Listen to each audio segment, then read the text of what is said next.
I've titled the series Marriage 101. These days when you go to the universities, they have level 100, level 200 and so on. So when we say Marriage 101, we simply mean that the basics, getting the basics right. We'll get later to Marriage 404, and that's when we will deal with deep things. But we need to get the fundamentals right. Because if you don't get the fundamentals right, you will not get the details right. You won't get anything right. So for everything we do, we must make sure that the basic fundamentals are right. And when we get the basic fundamentals right, everything else will be okay. Normally when you talk about marriage and you say you're going to do a teaching on marriage, people immediately think you're going to talk about sex. And so they get ready for a lecture on sex. As if having sex will help you to have a good marriage. You can have the best sex and have the worst marriage. Because the two are not mutually compatible. You have to get the fundamentals of marriage right. And marriage is not fun. It's hard work. In fact, I nearly titled this message, Hard Work at Home. And then I changed it to Marriage 101. So to get the fundamentals right, let's go to the fundamentals. So go back to Genesis chapter 1. And we're going to look at the first marriage, its institution, how it was established, the first couple, who they were. Genesis chapter 2, from verse 18 to verse 25. And the Lord God said, tell the person next to you, it's not your uncle who said. It's not your family elder who said. This is not your Ebusiapenyi speaking. This is the Lord God Almighty. Alright? The Lord God said, it is not good that man should be alone. I will make him a helper comparable to him. Out of the ground the Lord God formed every beast of the field and every bird of the air, and brought them to Adam to see what he would call them. And whatever Adam called each living creature, that was its name. So Adam gave names to all cattle, to the birds of the air, to every beast of the field. But for Adam there was not found a helper comparable to him. And the Lord God caused a deep sleep to fall on Adam. And he slept.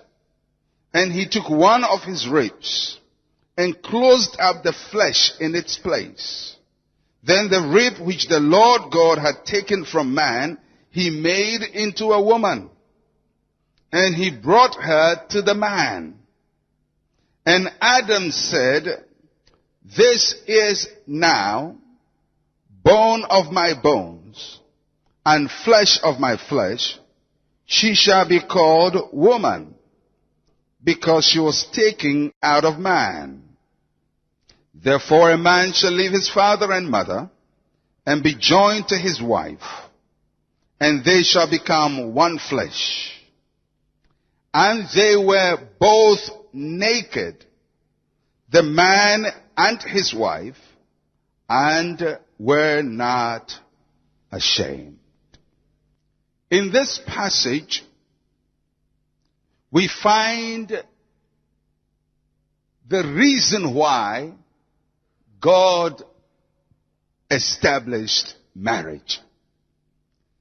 God created the earth, and he created living creations on the earth. Animals, beasts of the field, birds of the air. Each one of them was created male and female. And Adam was created, but God did not create male and female. God just created one entity, which was called man. And God gave Adam responsibilities. He had to take dominion over the animal kingdom. He started naming the animals, exercising dominion. Adam began to feel that there was something missing in his life. Because the cows were male and female. The monkeys were male and female. The alligators were male and female. The cockroaches were male and female. Everybody was male and female. And he looked at himself and he was one. He couldn't share friendship with the animals. He could command them. He could use them. He could direct them. He was their boss. He was their master. God says, Adam cannot have a relationship with the animals because he is the boss. So, I'm going to do something for this guy. I'm going to give him a helper. But the helper I want to give him will be a helper that is comparable to him. Not somebody to boss over. Because he was already bossing over the animals and he was still alone. God recognized that man was alone. There is a difference between being alone and being lonely. You can be lonely when you are alone. And you can also be lonely when you are not alone. And you can be alone when there are people. And you can be alone when there is nobody. Because sometimes in life, you can have 1,000 people around and still feel very lonely. Because you feel nobody understands me. Nobody cares for me. Nobody loves me. So I can have many people around and still feel lonely. Adam was not feeling lonely. He was alone. He was alone because there was no means of sharing fellowship. There was no means of communicating. Whatever he had did not have an object for him to share with. So God says, I need to create a partner for this man so he can share with that partner and that partner can share with him. So the first reason why God established marriage was for man and woman to share life together. That's the first reason. God did not say it is not good for man not to have children. That's not what God said, because the fact that Adam didn't have children was not a bother to God. It was the fact that he had nobody to share his life. And that is very, very important. Having children is essential. But marriage is not primarily to have children. Children are a byproduct of marriage. But they are not the reason for marriage. So anyone who goes into marriage because they want children are starting on the wrong footing. God says it's not good for man to be alone. And that's why I said, tell to the person next to you, it's not your uncle who said. Because you see, if you don't get the fundamentals right, if you don't get what God had in mind, you would think your need was the reason why God created marriage. God didn't create marriage because Adam asked for a wife. God created marriage because he wanted man not to be alone. So you can't be selfish and get into marriage. The second reason why God created marriage, he says, let us make a helper. A helper. So the second reason is to support one another. to support one another. The first reason is share. Everybody say share. It means you can't be selfish and marry. Anyone who is selfish is not a candidate for marriage. You may be physically grown, but you're not ready to marry until you have gotten to a place to share. And I'm going to talk a bit about sharing soon. The second reason is support. And the third reason, he says, let us make a helper comparable to him. The third reason for marriage is honor. I want, and that's what God is saying, I want to create another person that Adam can share with, can be supportive of, and can receive support from, and a person Adam can honor and be honored by.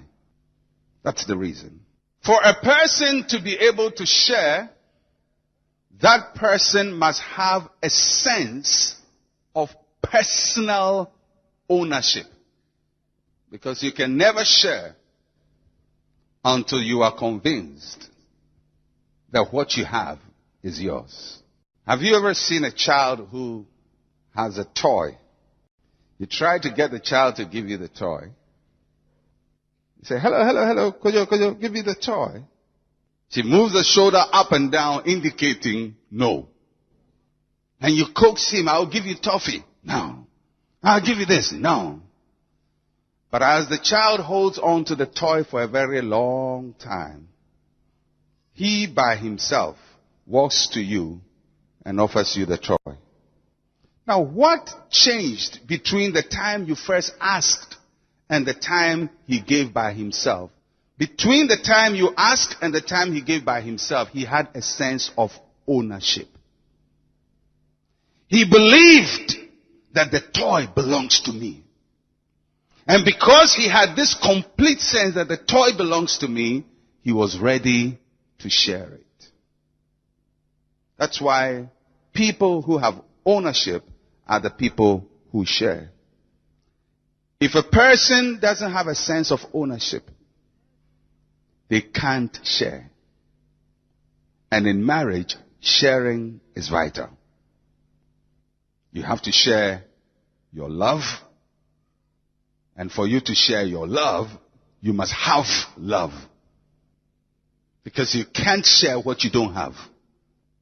If what you have is anger and frustration and bitterness in life, you can't share love. If you go into marriage because you want to prove a point to somebody, you can't go there and share love. You can only go and share proving of points. Because that's what you have. Because you see, although God intended marriage differently, we are using marriage for our own purposes. Some people use marriage to prove a point to their parents. Some use marriage to prove a point to their step-parents. Some use marriage to prove a point to their classmates. Some use marriage to prove a point to the church. That after all, me too, I've married. Now, if that is why you marry, your fundamentals are wrong. Some marry because everybody is marrying. Everybody is marrying. I'm alone. I'm growing. If you married because you felt frustrated with your growing, that's what you're going to share. Because what you have is what you give. So it's for sharing. Everybody say sharing. And it comes from ownership. What you own is what you share. If you own peace, you share peace. If you own love, you share love. If you own frustration, you share frustration. The second one is support. And this support is mutual. It is not one taking care of the other. It's both supplying the need of each other. And the third and most, I think probably the most important, is honor. Respect. You don't get into marriage to disgrace one another. You don't marry your husband to disgrace him, neither do you marry your wife to disgrace her. You marry to honor. And that is how God intended it. It's important also to note from the passage we just read that the man and the woman were not created together. That's very, very important. They were not created together. The male and female hippopotamus was created together. But male and female human was not created together. Secondly, the man and the woman were not created to be the same. They were not created to be the same. God didn't create another man for Adam. He created a woman. So they are not physically the same. And thirdly, the man and the woman were created to be part of each other. Part of each other. They were not created at the same time. They were not created to be the same. They were created to be part of each other. Most marriage problems are located in the three statements I just made. Because the fact that they were not created the same is the basis of every misunderstanding.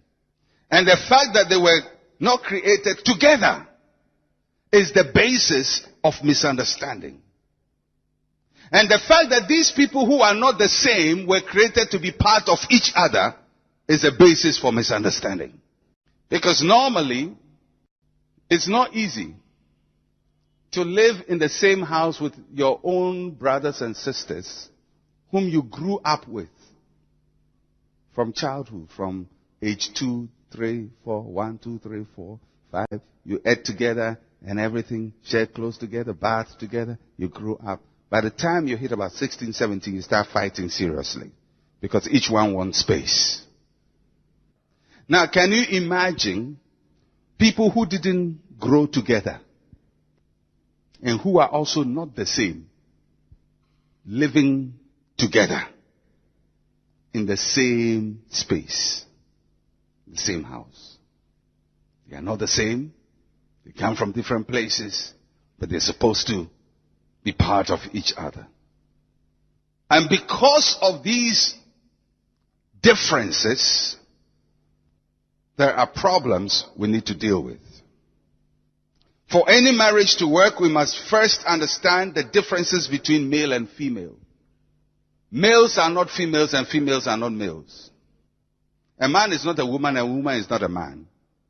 2, we must understand the responses of male and female to each other. The first is differences. Differences. The second is responses to each other. And the third is responses to issues. This is where all the problems come from. Men are different from women. How many of you know that by now? When a child is born, they go to the hospital, they lift the child up after birth, and they say, "It's a boy." How did they know? How did they know? They all have head. How do you know this one is a boy? They have ears. How do you know this one is a boy? Oh, they shout, "It's a girl." How do you know it's a girl? Not from their ears, not from their eyes, not from their nose, but as you go down, the difference will be seen. The difference has to do with their reproductive system. The way God designed them to produce. And I want you to get that phrase very carefully. The way God designed them to produce. These days when science is helping all of us, when women are pregnant, you can go and do a scan to check whether it's a male or female. And the scan simply is looking for an outward manifestation. And they can tell, if it's not a boy, they know it's a girl. Because you can tell by the shape of a boy that it's a boy. The difference is in the way they produce. Apart from that, they seem to be the same physically. So there is a difference in male and female. And that has to do with the way they produce. When a man meets a woman and they want to produce a child, they play different functions and different roles. And that has to do with the way God designed them. The man is the giver of seed. Everybody say the giver of seed. The woman is the developer of seed. Everybody say developer of seed. So the man gives, the woman takes what the man gives, multiplies it, grows it, and make it powerful, beautiful, or sometimes very troublesome. Something comes out. In that system, in the way God has designed them, therefore, when you want to see how a woman produces, she takes little things and makes them big. And the man gives little things and expects it to be big. It's very different productive paradigms. When you get that, then you understand why a man, when he's going out, will put some little money on the table and go out to work and come and expect a big bowl of fufu. Because that's how men are designed. That's the difference. And so because of that, the men don't understand the women and the women don't understand the men. Because they look at life from a totally different perspective. It's like the two faces of a coin. It's the same coin, but one face is different from the other face. However, if they learn to work together, they will understand that if they put the two faces together, they can purchase whatever they want to purchase. But if they don't learn to put those differences together, they will begin to fight one another and destroy one another, although they are a part of the same coin. It's two different ways of doing things, but it produces life for all of us.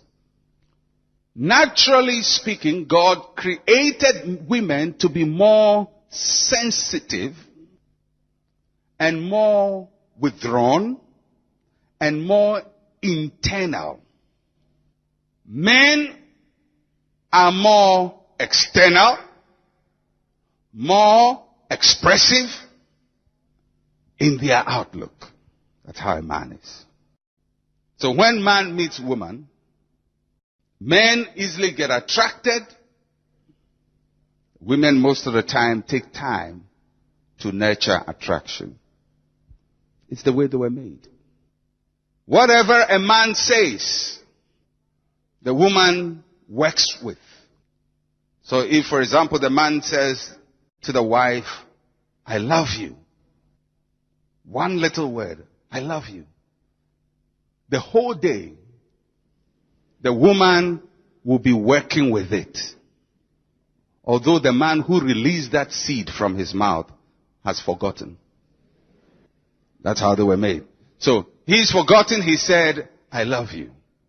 And then they meet later in the evening and the woman is all over him and she's so happy and he's wondering, what's happening? I mean, what happened?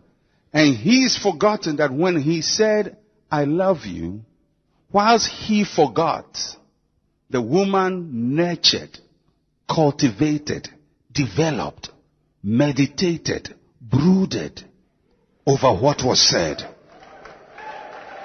And at the end of the day, she began to manifest the word that has been spoken to her.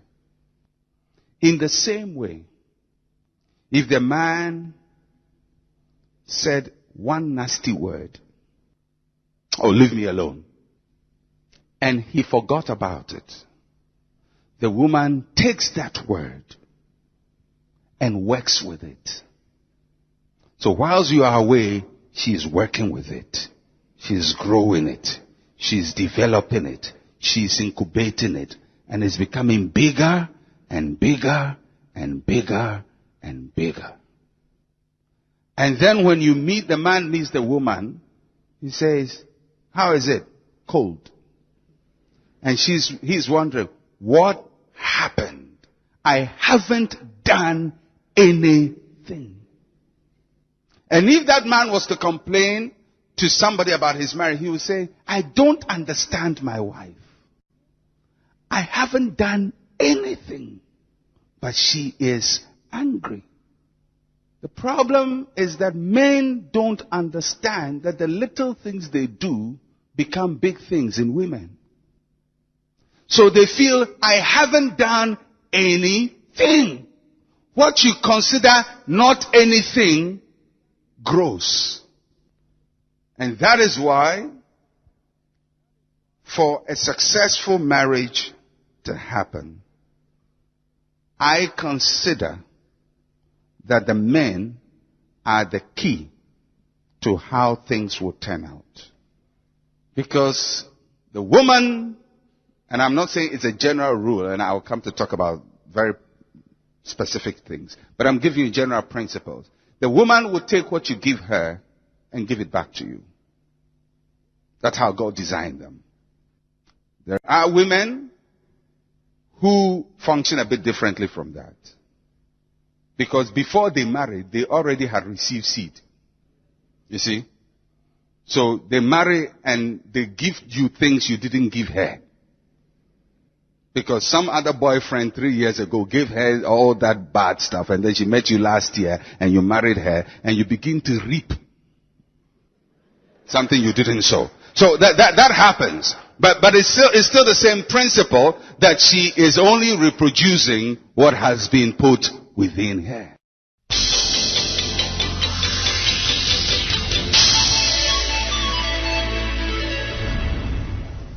Well, my friend, what we've tried to do in this session is just trying to lay down the foundations, because it's always important to know where we're coming from.